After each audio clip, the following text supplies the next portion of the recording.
Hi everyone, welcome to Friday Farsight. I'm your host Sheldon Picodi, and this week's topic is wealth inequality in the United States.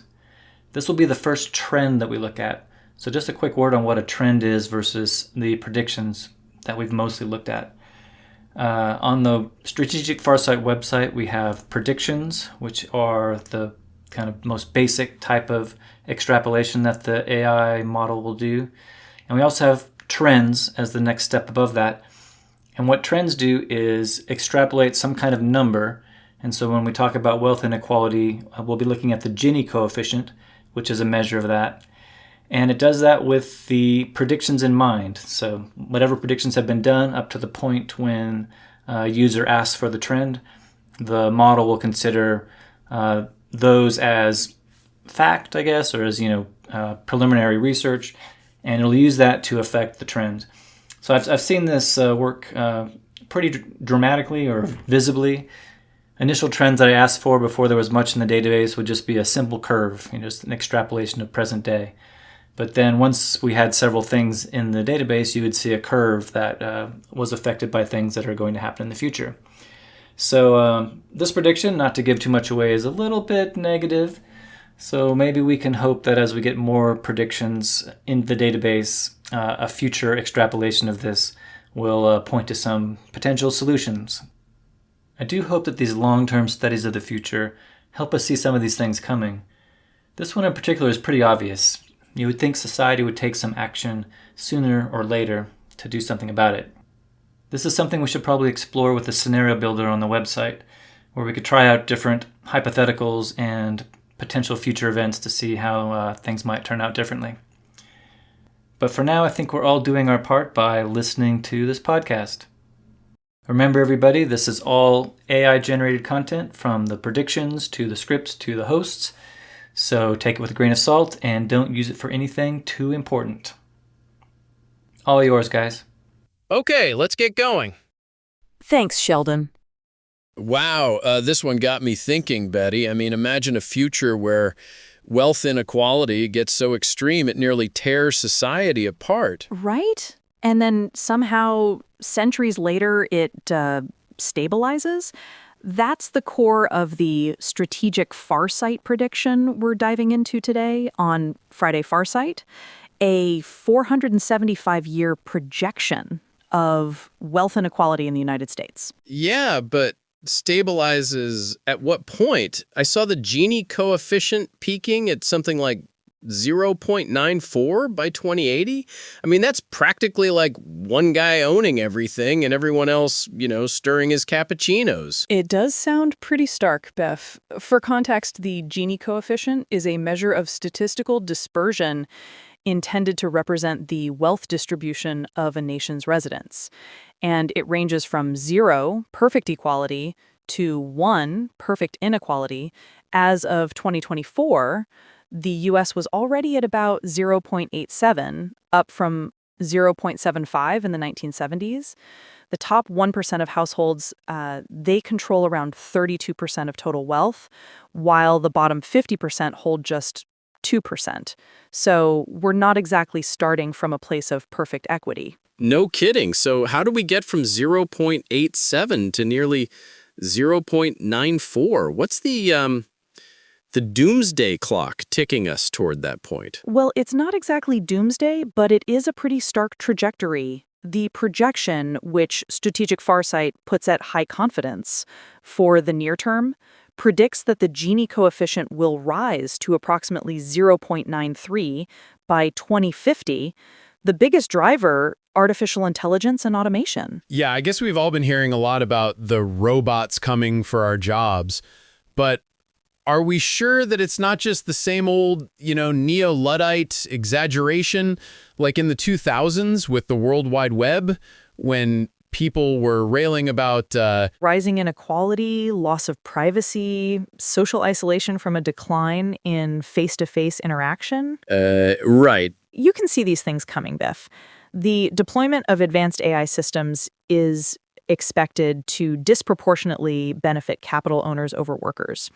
A 2023 study by MIT economists Darren Acemoglu and Pasquale Restrepo found that each robot added to the workforce per 1,000 workers reduces wages by 0.42% and employment by 0.2%.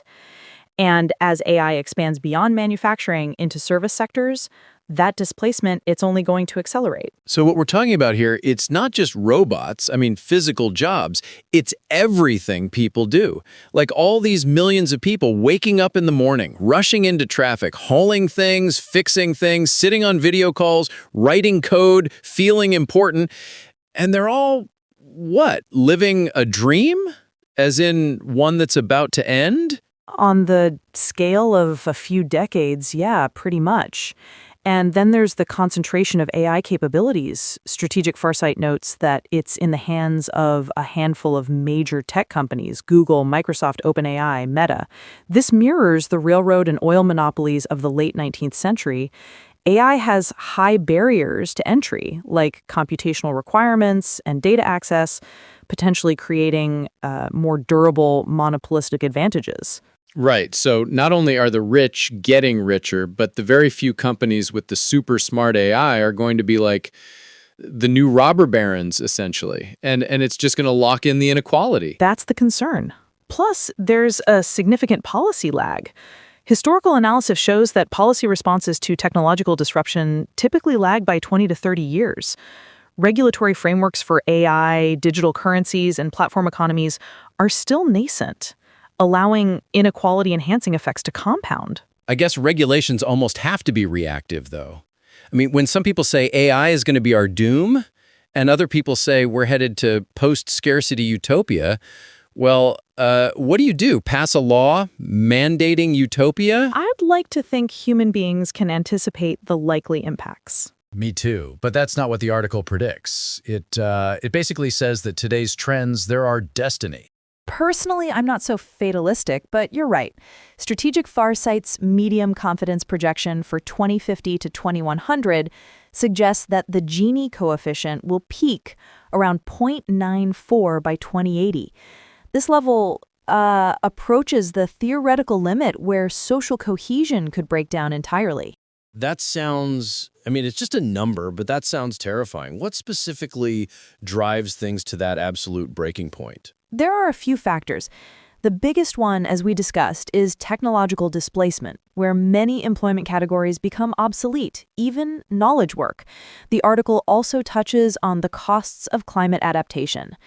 Despite global warming potentially being resolved by 2075, another prediction in the Strategic Farsight database, the adaptation costs will be large and unevenly distributed. Wealthy individuals and nations will invest in climate resilience, while lower-income populations face displacement and economic disruption. That's kind of, it sounds like over-extrapolation from a few scary headlines. You hear the term climate refugees, people having to just pick up and leave their homes because, it's now 97 in July instead of 94 because your local agribusiness conglomerate has to grow beans instead of corn. And even if there's a catastrophe, like the water table dries up, it's not that expensive to rent a U-Haul. Think of it like this, Biff. Climate adaptation, it's like a tax being paid year by year. And when a tax is not fairly distributed, well, it becomes a macroeconomic force. Over time, it can accentuate the wealth inequality we've been talking about. That's an interesting way to reframe it, Betty. I guess you might say we have a few real taxes that are having that effect, too. Exactly. When you're extrapolating 100 years into the future, well, it gets abstract, and numbers matter. So what's next? The super rich move into sky cities like that movie Elysium and live like immortal gods lounging in their med bays? Well, the prediction does mention the healthcare revolution. A predicted cure for most cancers by 2050 will initially be expensive and accessible primarily to the wealthy. This creates a new dimension of inequality around health and longevity. Oh, wow. So if you're poor, you're stuck with AI taking your job, the planet changing around you, and you can't even buy the miracle cure that lets you live to 150. That's quite the bleak picture. But the article promises a great correction. right? Yes, it does. From 2100 to 2200, according to the low confidence projections, the extreme inequality of the late 21st century will trigger corrective mechanisms. One major one is universal basic assets. Universal basic assets.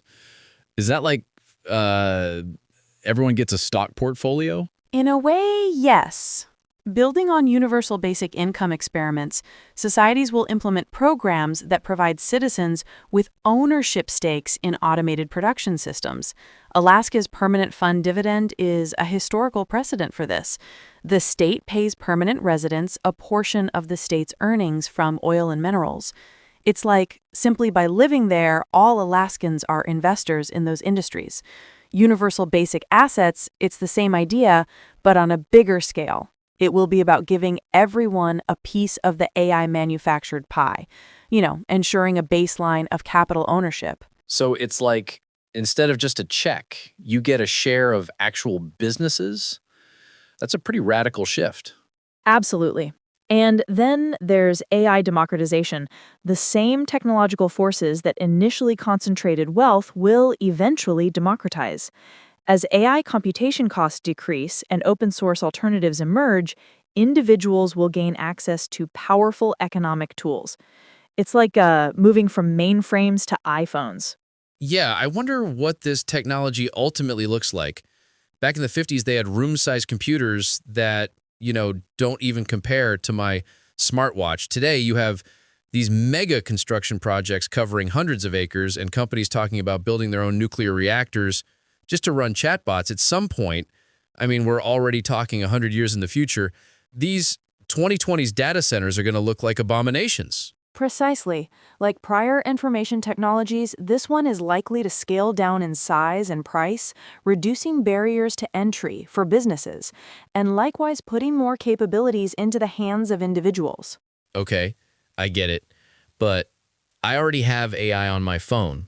How do things get more democratic than that? The prediction doesn't get specific about what form the technology will take, but I think we can assume we're talking about the full range of automation technologies, including robots and customized models, that is, AI brains, to accomplish just about any kind of work. Meaning, I can get some crazy idea, like my cousin Roy always does. Just last night, he was talking up his design for like a home planetarium. Basically a 360-degree TV made from LEDs. So Roy, in the future, he'll be able to just summon his AI minions and start manufacturing these things. It's conceivable given 100 years of advancement. And meanwhile, thinking even further out, humanity's long-dreamed-of expansion into space will be in full gear. Predictions in the database, they begin with the establishment of permanent lunar bases by 2035 and lead to Mars terraforming by 2400, which will create new economic opportunities and resource flows. Likewise, space-based solar power and asteroid mining will potentially create abundance that reduces scarcity-based inequality. So we finally get to, a little bit of a post-scarcity world. Still, that's a long time to wait, especially if you can't afford a med bay to keep you alive. I take back my crack about a utopia bill in the 2020s. That's starting to sound a little less crazy. I wish it was that easy, but social evolution will be gradual, according to the prediction. Huge concentrations of wealth, they tend to live on long after those who have accumulated them have passed away. Reforms to the inheritance tax and wealth transfer mechanisms aren't likely until the extreme conditions of the early 21st century. So again, we have to get to the robber baron era of the late 1800s to get the estate tax reforms of the early 20th century. Essentially. I have to admit, so far, this hasn't been my favorite vision of the future. Where do we end up? What's the eventual equilibrium in 2500? By 2500, the Gini coefficient is projected to stabilize around 0.81 to 8.2. This represents significant inequality, but within manageable bounds. This long-term stabilization reflects a few things. First, technological maturity, where advanced AI and automation reach a point where the marginal benefits of additional technological advancement are smaller. Second, institutional adaptation. Political and economic institutions will have adapted to manage technological change and wealth concentration more effectively. And finally, some post-scarcity elements.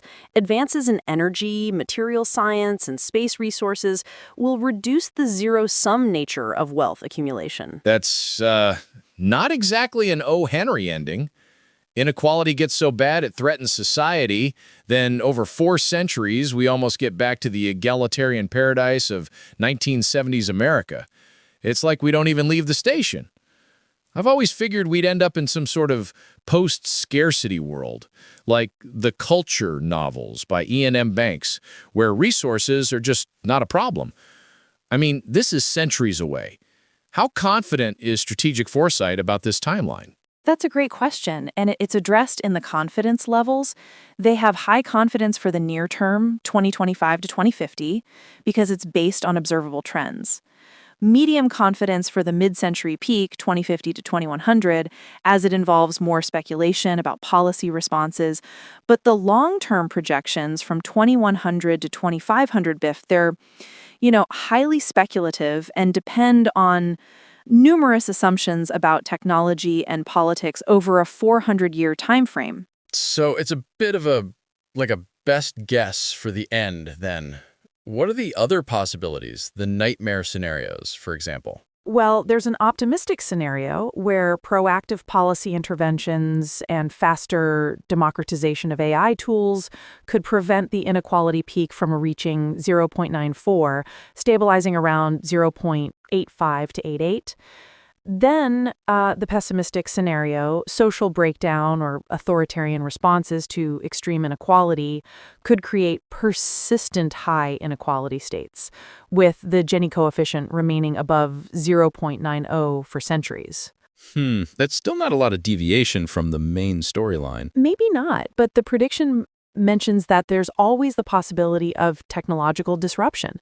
Breakthrough technologies not currently well understood, like molecular nanotechnology or artificial general intelligence, could fundamentally alter the economic landscape in unpredictable ways. In other words, if I might paraphrase, the future's going to suck, but you never know. I might be wrong. The prediction does conclude that wealth inequality will be with us for a long time. While the specific numerical values have significant uncertainty, the general pattern reflects historical precedents of technological disruption followed by institutional adaptation. The key insight is that extreme inequality in democratic societies is likely self-limiting, triggering corrective mechanisms that eventually restore more sustainable levels of wealth distribution. It's a journey, but one with a hopeful, if distant, resolution. I guess I'll take what I can get. That's a fairly positive note to end on, Betty. Thanks for walking us through all of this. Always a pleasure, Biff. And thank you all for tuning in to Friday Farsight. If you want to dive deeper into this fascinating 475-year projection and explore all the details, head over to the Strategic Farsight website. We'll be back next week with another look into the future.